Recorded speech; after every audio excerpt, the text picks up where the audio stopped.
नमस्कार। हमारे इस YouTube चैनल में आपका हार्दिक स्वागत है। ये हमारी नॉलेज हब की सीरीज है। आज इसमें हम एक अलग हटकर बात करेंगे।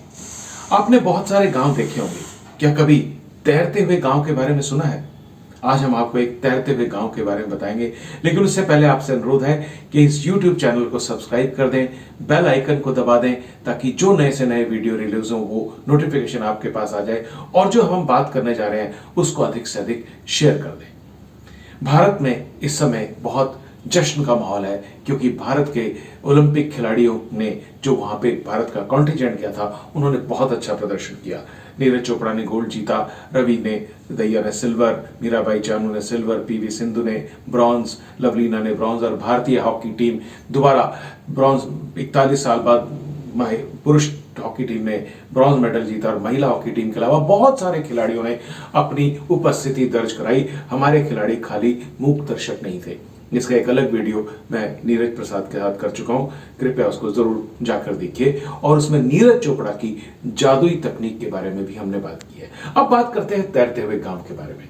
दरअसल मैं किसी तैरते हुए गांव की बात नहीं कर रहा हूं, मैं बात कर रहा हूं INS विक्रांत। जी हाँ, INS विक्रांत जो कि 4 अगस्त से जिसके ट्रायल शुरू हो गए हैं, ये उतना ही फख्र का, मैं कहूंगा बहुत फख्र की बात है भारत के लिए। और INS विक्रांत के बारे में आपको बताता हूं, ये पहला सबसे बड़ा देश में मैन्युफैक्चर होने वाला एयरक्राफ्ट कैरियर है।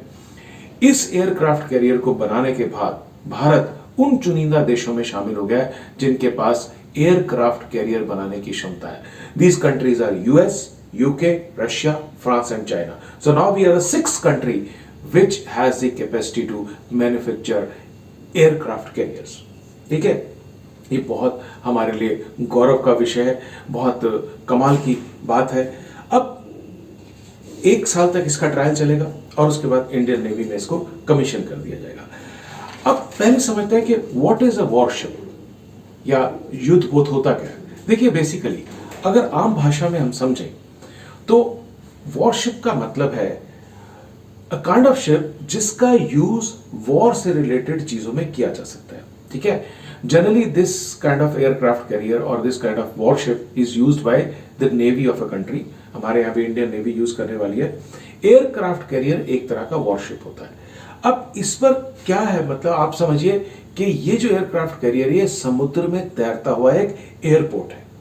ठीक है, एयरक्राफ्ट कैरियर पर विमानों की लैंडिंग से लेकर और वहां से उतरने की और उड़ने की सारी सुविधा होती है। एंड ऑब्वियसली इसका रीजन यही है कि जब जो दुश्मन के देश हैं उनकी नौसेना के ऊपर हमें आक्रमण करना है, तो the air force and navy of our country will join hands and destroy the navy of other countries. दूसरे कंट्री की जो नौसेना उसके ऊपर अटैक करेगी। अब विक्रांत के बारे में जान लीजिए, लेकिन पहले मैं आपको बताता हूं कि INS विक्रांत एक बिल्कुल नया एयरक्राफ्ट कैरियर है। फिर इसका नाम पुराने INS विक्रांत पे क्यों रखा गया है? दरअसल INS विक्रांत हमारा पहला एयरक्राफ्ट कैरियर था जिसने 1961 से 1997 तक इस देश की बहुत सेवा की। और 1971 के युद्ध में जहां हमने बांग्लादेश को आजाद कराया था, उसमें उसने बहुत महत्वपूर्ण भूमिका अदा की। That is why the navy decided to name this new aircraft carrier also as INS Vikrant. Vikrant को 23,000 करोड़ रुपए की लागत से बनाया गया है। 262 मीटर लंबा है, 62 मीटर चौड़ा है और 26.5 मीटर इसकी ऊंचाई है। The maximum speed that it can attain is 28 knots, जिसको अगर आप आसान भाषा में कहें तो 52 किलोमीटर प्रति घंटे की रफ्तार से ये पानी का सीना चीर सकता है। 14 डेक है, यानी कि 14 फ्लोर है, 2300 कंपार्टमेंट्स है। एक साथ 1700 नौसैनिक यानी 1700 जो है नौसेना के अधिकारी और सैनिक इस पे तैनात किए जा सकते हैं। And look at the capability of this aircraft career. इस पर मिग 29 उड़ान भर सकता है। कामोव 31 हेलीकॉप्टर समेत 30 लड़ाकू विमानों को एक साथ तैनात किया जाएगा। और सबसे बड़ी खासियत है इसमें that it is a indigenous production, पूरा का पूरा स्वदेशी है। 80 से 85% जो सामान है वो भारत में ही इसका तैयार किया गया, यानी कि जो 23,000 करोड़ का ये बजट इस पे है उसमें 80 से 85% जो है भारत में ही खर्च हुआ है। अप्रत्यक्ष प्रत्यक्ष रूप से 40,000 लोगों को रोजगार दिया गया है। The full responsibility of this plane, this aircraft carrier is on directorate of naval design. Directorate of naval design के ऊपर इसका सारा जो असेंबलिंग डिजाइनिंग सबका काम उन्होंने किया है। अब नेवी का ये कहना है कि आफ्टर कमीशनिंग ये समुद्र में भारत की बहुत बड़ी क्या सबसे बड़ी ताकत होगा। The weight of this aircraft carrier is 44,500 ton kgs, यानी कि 44,500 टन वजनी ये जहाज है। इसमें ट्विन प्रोपेलर है जिसमें ये 52 घंटे की किलोमीटर की रफ्तार से चल सकता है। 13 घंटे तक बिना रुके 33 घंटे प्रति किलोमीटर की रफ्तार से भी ये समुद्र का सीना चीर सकता है। ऐसा जैसे मैंने पहले बताया, एक ही बार में 30 से ज्यादा फाइटर जेट्स और हेलीकॉप्टर इकट्ठे ऑपरेट किए जा सकते हैं। एक आ रहा है, एक जा रहा है, राइट, एंड 1700 लोग इसमें इकट्ठे रह सकते हैं। Once it is commissioned, it is known as INS Vikrant, जैसे हमने पहले बात की है।